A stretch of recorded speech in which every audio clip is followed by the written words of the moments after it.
Hola, ¿qué tal amigos y futuros colegas? El día de hoy seguimos con esta serie de videos relacionados con el cuidado de tu salud y el tema de hoy es hipoglucemia, así que corre video.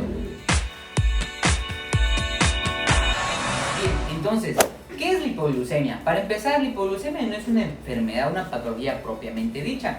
Es el resultado de otras enfermedades, es un signo de otras enfermedades, de probablemente el mal tratamiento, incluso algún efecto adverso de algunos medicamentos y algunos procesos de nuestro día que da como resultado la disminución de la glucosa en sangre. ¿Y cuánto es esa cantidad que debe disminuir para que diga yo tengo hipoglucemia? La OMS y diferentes guías mencionan que debe ser menor a 70 miligramos por decilitro. Ahora bien, todas las personas con esa medición de glucosa en sangre van a presentar síntomas o van a tener indicios de que tienen hipoglucemia. La verdad es que no. Muchas personas, incluso antiguamente, se consideraba que la hipoglucemia eran cifras menores a 50 miligramos por decilitro. Esto porque mucha gente pues no presentaba ningún síntoma, no tenía ningún problema con tener cifras menores de 70 miligramos por decilitro. Pero cae en juego un papel muy importante que es el tratamiento de la diabetes mellitus tipo 2, que es de los principales causantes de hipoglucemia. Entonces por eso se determinó que la cifra es menor a 70 miligramos por decilitro. Y como ya vimos en el video pasado, la glucosa juega un papel muy importante en el funcionamiento de nuestro organismo. También es importante para nuestro cerebro y para nuestras funciones en general. Entonces, por eso es que se determinó esta cifra. Ahora bien, hay que aclarar que es peligrosa y potencialmente letal. O sea que si esto no lo controlamos, no logramos que nuestros pacientes tengan una cifra de glucosa por arriba de los 70, en la disminución de la glucosa plasmática puede llevarles a los pacientes a severas complicaciones o incluso la muerte. Como ya he mencionado, ¿cuáles son las principales causas de hipoglucemia? Son muchas, pero las que son más frecuentes y las que en nuestro medio, en nuestro país, incluso en nuestro estado son muy comunes, la principal es el tratamiento de la diabetes mellitus tipo 2. Ahorita vamos a explicar un poquito por qué. También cuando hay un aumento de la insulina, eso también puede ser derivado de un tratamiento de la diabetes mellitus tipo 2 o diabetes mellitus tipo 1 también, que requieren cargas exógenas de insulina.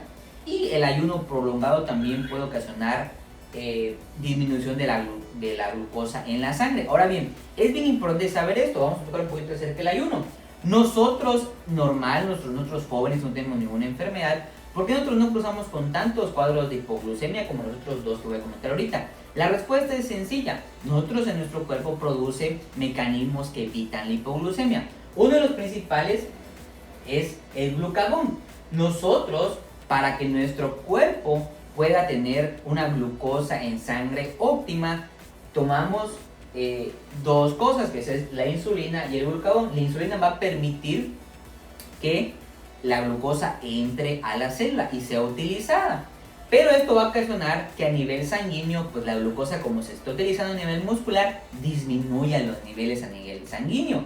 Entonces entra ahí, cuando empieza a disminuir menor a 70 miligramos por decilitro, entra ahí en juego otra hormona que se secreta en las células alfa del páncreas llamada glucagón, que esto es lo inverso. La insulina hace que el cuerpo caiga en una hipoglucemia sanguínea y el glucagón trata de hacer una hiperglucemia, favorece a la formación de glucosa a nivel hepático y previene que nuestro cuerpo caiga en hipoglucemia. Por eso es que nosotros, si somos jóvenes, no tenemos ninguna enfermedad, no tomamos ningún medicamento que pueda ocasionarnos hipoglucemia, es raro que presentemos cuadros de hipoglucemia.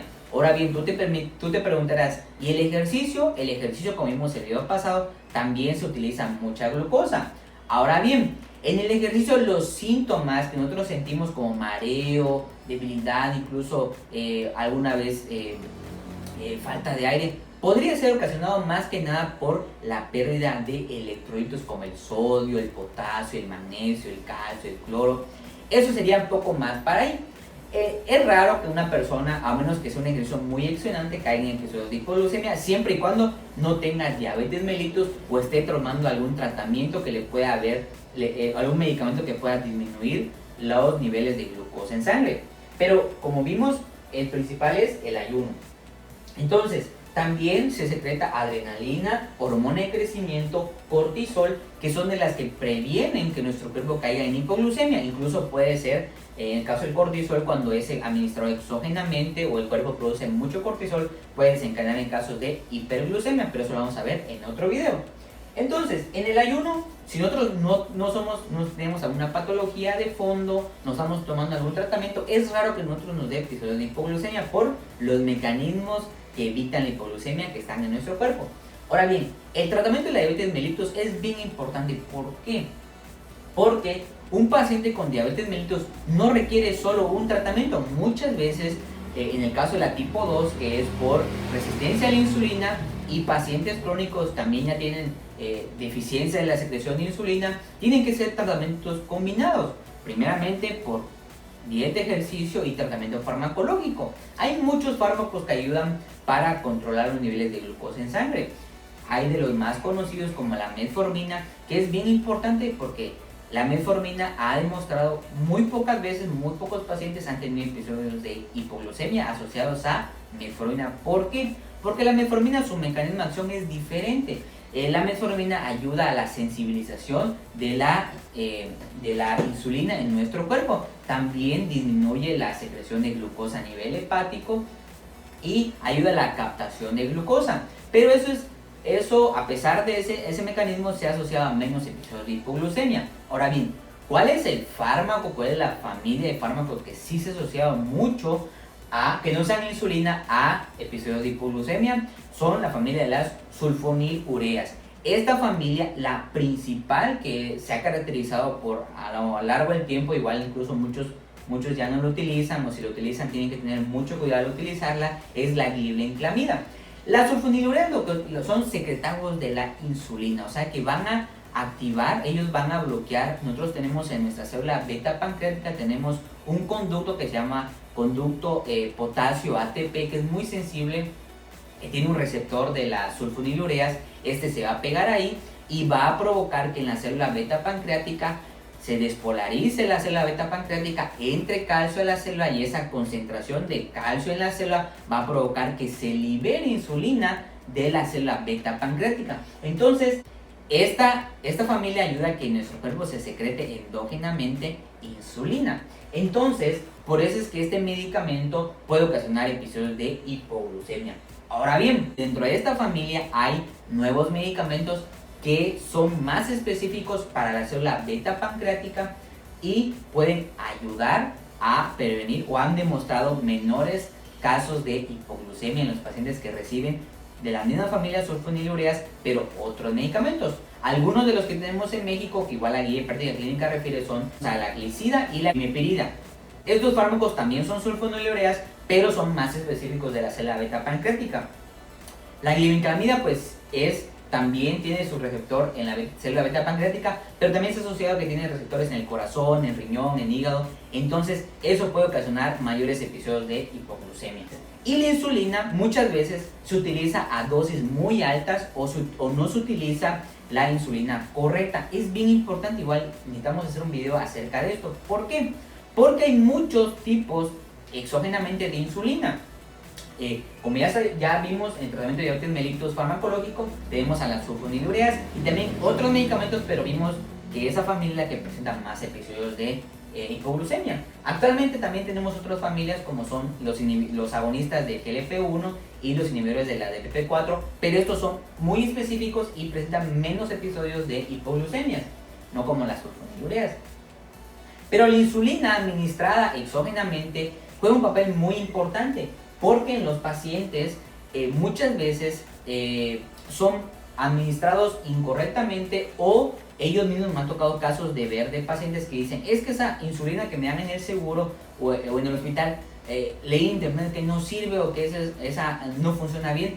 Y una de las insulinas que más se dan en el sector público se llama insulina glargina. Esa insulina glargina, mucha gente me ha dicho, oye, ¿es cierto que esa insulina no sirve? Yo les digo, la verdad es que hasta incluso puede ser la mejor insulina que tenemos ahorita. ¿Por qué? Por el costo y también porque la insulina exógena al momento de ser administrada, algunas de las que en internet dice que son las mejores, tienen el inconveniente de causar más episodios de hipoglucemia. ¿Por qué? porque son de acción corta. Incluso la administración de esas insulinas puede ser hasta 3 veces por día. Imagínate que te estén picando 3 veces por día. Y también requieren de medición de la glucosa 3 veces al día. Ahora imagínate que te apliquen ese tipo de insulina. Obviamente que hay pacientes que sí la requieren, normalmente pacientes con diabetes mellitus tipo 1 o pacientes muy mal controlados de la diabetes tipo 2 y otros tipos de diabetes hereditaria que sí lo van a necesitar ese tipo de insulinas. Pero realmente el paciente con diabetes mellitus que no está muy bien controlado, pero sí tampoco se exceden sus niveles de glucosa, su hemoglobina glucosilada, la insulina glargina es de las mejores porque su acción es prolongada, o sea que su mecanismo de acción dura más o menos 24 horas, o sea que solo una vez te la vas a poner al día y también evita esos episodios de hipoglucemia. Ahora bien, ¿cuándo sí puede causar hipoglucemia? Cuando la dosis sea mal administrada o incluso cuando tú no sigues las indicaciones de tu médico. Por eso este punto es muy importante porque los tratamientos de un paciente con diabetes deben ser solo administrados por personal médico capacitado. Con base a las guías actuales que tenemos, nuestra guía de práctica clínica se actualizó, si no me recuerdo, en 2019-2018 y agarra muchas referencias de la ADA, que es la American Diabetes Association. Entonces, son de las guías que más utilizamos para los regímenes de pacientes con diabetes mellitus. Y juega un papel muy importante saber cuánto de glucosa tiene este paciente para administrar la dosis. ¿Cuáles son los síntomas? Los síntomas podemos dividirlos en dos. Los primeros tienen que ver con la respuesta adrenérgica de nuestro cuerpo. Nosotros tenemos un sistema nervioso que se llama sistema nervioso autónomo, que es el que se va a estimular para dar estos síntomas. Y son antes o son precedentes a los síntomas más graves. ¿Cuáles son los síntomas? Diaforesis, pues que tú estés sudando frío, el apetito, que te dé más ganas de comer, las palpitaciones, incluso que sientas que te late el pecho, incluso puede haber aumento de la frecuencia cardíaca, el temblor también, que tú te sientas como que tembloroso, las parestesias, que se te toma alguna parte del cuerpo, y la ansiedad. Son los síntomas característicos de un episodio de hipoglucemia. Ahora bien, si esta hipoglucemia puede ser más moderadamente a grave, normalmente son cifras menores a 70, incluso pueden ser menores a 50. Lo que yo he visto, lo que yo he podido ver en algunos pacientes es que menor a 40 miligramos por decilitro, incluso 50 miligramos por decilitro, tienen síntomas que son los más importantes que nosotros tenemos que tomar en cuenta, que son los que nos refleja una neuroglucopenia, o sea que el cerebro le está llegando menos glucosa que la que necesita para hacer sus funciones. Y estos síntomas van desde la dificultad para concentración, confusión, debilidad, somnolencia, mareo, aumento de calor o incluso hipotermia y la visión borrosa y también la inconsciencia o pérdida de la conciencia, que es de los síntomas que nos puede hablar de que el paciente sí está muy grave. De hecho, yo llegué a ver pacientes menor a 20 miligramos por decilitro de glucosa. Y es bien importante porque en estos equipitos, que es lo que un paciente diabético debe tener en su hogar para estar monitoreando constantemente la glucosa, menor a creo que 40, este dispositivo ya no lo marca high. Si es más de 600 creo que marca hello, y si es menos de 40 marca high. Entonces normalmente esos pacientes menor a 40 ya tienen inconsciencia, están inconscientes, no responden, no se mueven, y eso sí, inmediatamente hay que llevarlos a los hospitales. Y los síntomas ya graves son convulsiones, coma, y pueden llegar a estos pacientes a la muerte. Como vimos, la glucosa es muy importante para nuestro cuerpo. Bien, otras causas de hipoglucemia pueden ser por algunos fármacos, especialmente algunos de la familia que se utilizan contra la malaria. Incluso los pacientes que consumen mucho alcohol y no se alimentan pueden presentar episodios de hipoglucemia. Cuando hay daño hepático, como sabemos, el hígado se encarga de producir glucosa, degrada el glucógeno y lo convierte en glucosa. Entonces, cuando hay daño hepático, ese mecanismo se afecta y no se produce glucosa endógenamente, y por eso en periodos de ayuno o ejercicio puede haber también periodos de hipoglucemia.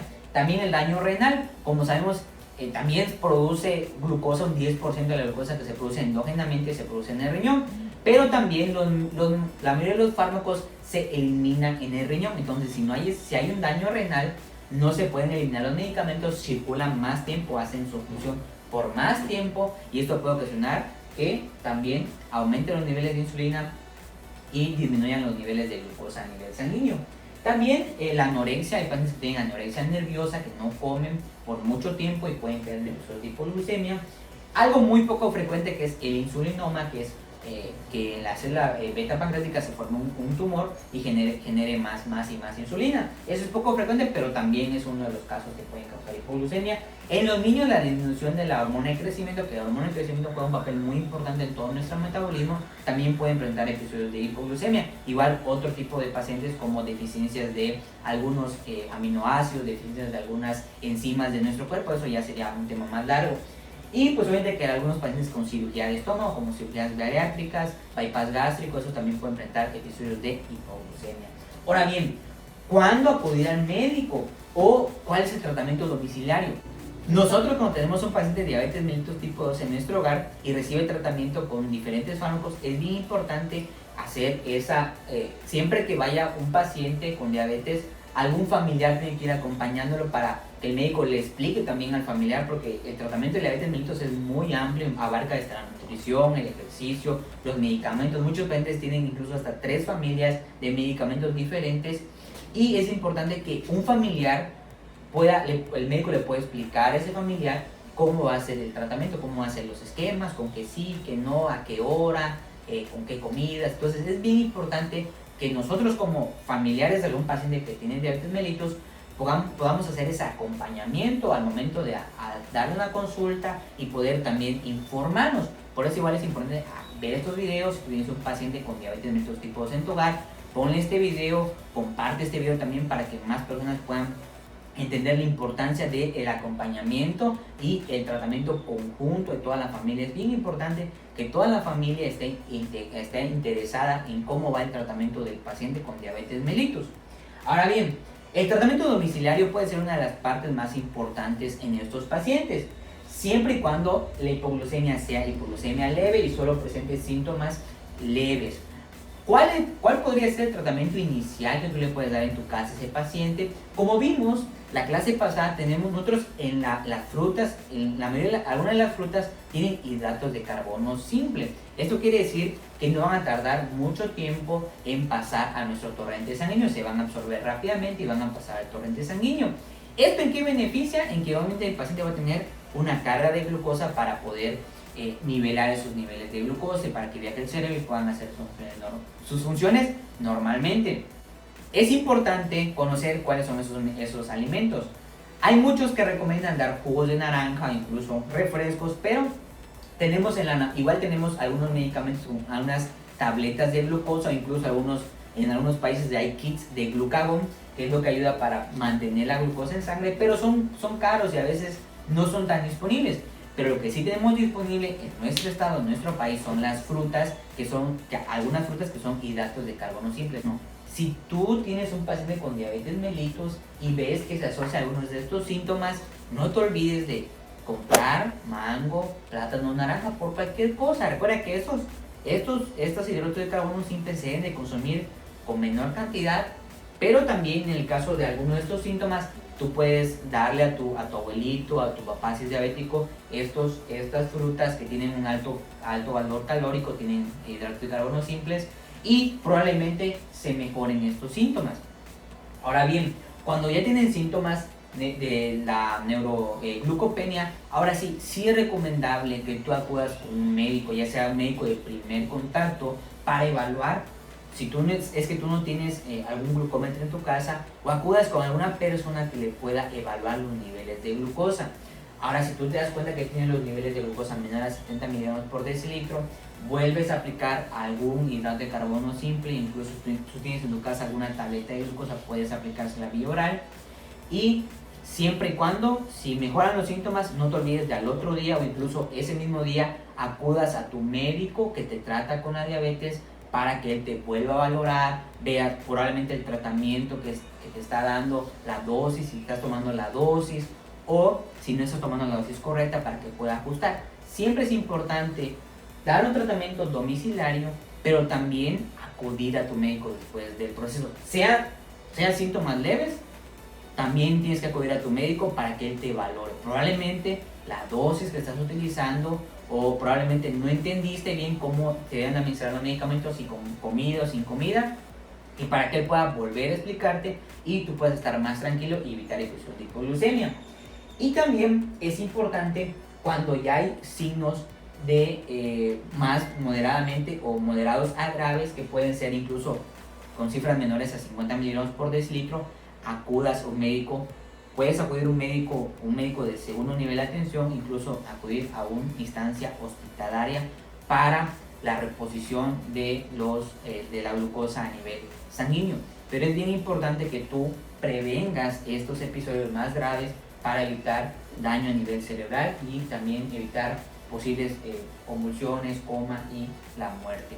Y también, como les mencionaba, lo más importante ya para concluir es la prevención de sus pacientes. Una de las prevención más grande es acudir al médico, no seguir recomendaciones de nadie más que no sea médico, y no tomar medicamentos que no te los prescriba un médico, y mucho menos si tú fuiste beneficiado por algún tratamiento de algún médico, no recomiendes ese tratamiento a otro paciente. ¿Por qué? Porque ese tratamiento el médico te lo ajustó a ti, la dosis te la ajustó para ti, el esquema te lo ajustó para ti, según tus niveles de glucosa en sangre, según tu actividad física, según tu edad, según tu peso, según incluso tu ingreso económico, porque algunos tratamientos son más caros, otros son más accesibles. Entonces, mejor recomiéndale a ese médico, que ese paciente vaya con ese médico para que ese médico la valore o lo valore a tu vecino, a tu compadre, y el médico pueda ajustarle un tratamiento adecuado a ese paciente. Siempre busca un buen médico, asesórate, mejor pregúntale a tu vecina quién le está tratando y tú acude con ese médico. No busques tantos médicos, busca un buen médico, ya sea puede ser un buen médico familiar, un buen médico general, un buen internista, un buen endocrinólogo, pero siempre trata de que sea solo un médico que te esté tratando para la diabetes, y para que puedas seguir ese tratamiento y puedas ver una mejora. Entonces, para terminar, si te gustó este video, compártelo. Yo sé que probablemente se extendió un poquito más, pero por favor, compártelo para que más pacientes puedan verlo. Es bien importante que el paciente con diabetes mellitus y la familia puedan recibir la educación médica para evitar episodios de hipoglucemia, para mejorar su calidad de vida y para que puedan tener un mejor tratamiento y un mejor cuidado de su salud. Así que comparte este video. Hasta la próxima.